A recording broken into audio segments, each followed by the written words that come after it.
Hi అండి. ఈరోజు నేను దిబ్బ రొట్టె వేస్తున్నానండి. చాలా బాగా వస్తుంది.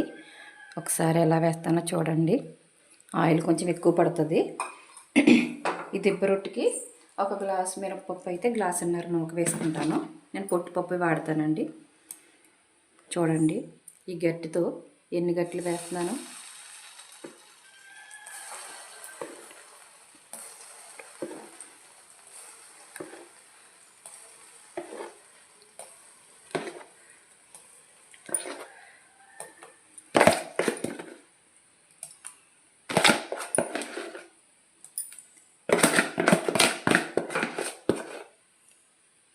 11 గట్లు వేసానండి.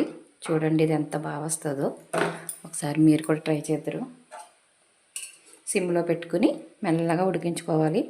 టైం ఎక్కువ తీసుకుంటుంది, ఒక హాఫ్ అన్ అవర్ వరకును.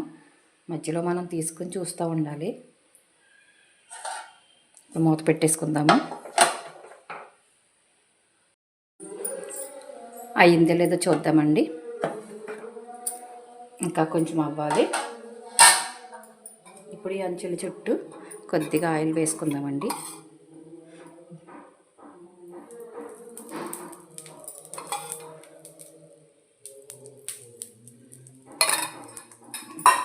ఇంకొంచెం సేపు అవనివ్వాలి. మూత పెట్టేస్తాను. చూద్దామండి అయిపోయిందో లేదో. అయిపోయినట్టే. తీసేసుకుందాము. చూడండి ఈ చుట్టూ కొంచెం కలర్ మారినట్టు కనబడుతుంది కదా, వేగినట్టు బాగానే తీసేసుకోవచ్చు. ఇప్పుడు చూసారు ఎంత బాగా వేసిపోతుందో పైకి. ఇది ఆయిల్ ఎక్కువ వేస్తే అలాగే వస్తుంది. చూడండి ఎంత కలర్ఫుల్గా ఉందో. చూస్తుంటేనే నోరు ఊరుతుంది కదా. ఇప్పుడు మూత పెట్టకూడదండి, అలాగా వదిలేయాలి. ఎందుకంటే ఇదంతా క్రిస్పీగా ఉంటుంది.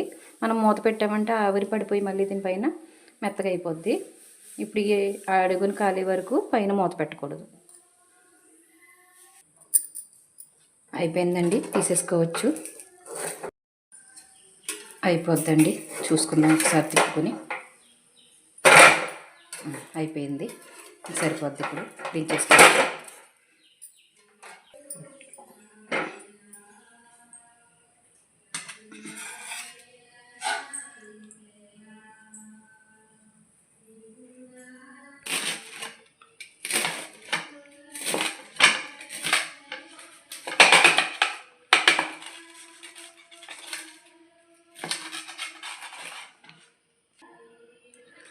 అదిగో చూడండి ఎంత బాగుందో.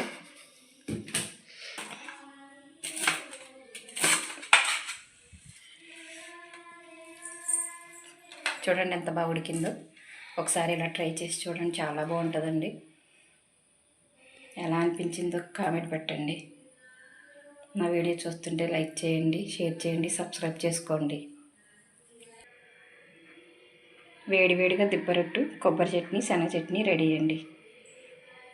నా వీడియో నచ్చితే లైక్ చేయండి, షేర్ చేయండి, సబ్స్క్రైబ్ చేసుకోండి. ప్లీజ్ సపోర్ట్ చేయండి.